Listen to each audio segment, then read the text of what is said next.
páči, alebo ako sa vám páči celkovo poľnohospodárstvo? Ja som vyštudovaný poľnohospodár, takže mne sa poľnohospodárstvo páči.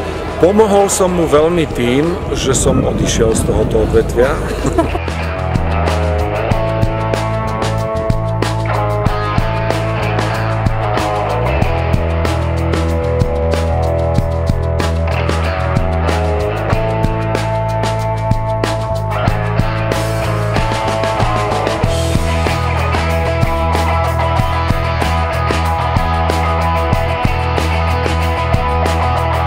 Poľnohospodárstvo je krásne, je dôležité, ale zároveň je náročné. A robiť takéto niečo je veľmi fajn, lebo jednak títo ľudia tým, že celé dni sú na poliach, nemajú až tak veľa možností, aby sa stretli, aby si porozprávali možno nejaké nové veci, alebo všeobecne, lebo medzi nimi je určite veľa spolužiakov, veľa kamarátov, ktorí spolu študovali 100%. A jednak je čas na to, aby sa prezentovali nové veci.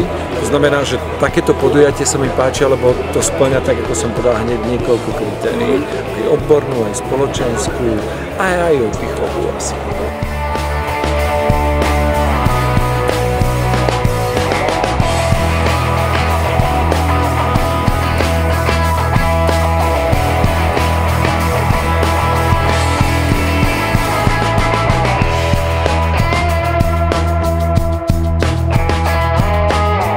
Ale fakt je ten, že tie traktory spred 30 rokov, tomuto človek už ani nemôže povedať traktor, lebo už ten stroj uráža.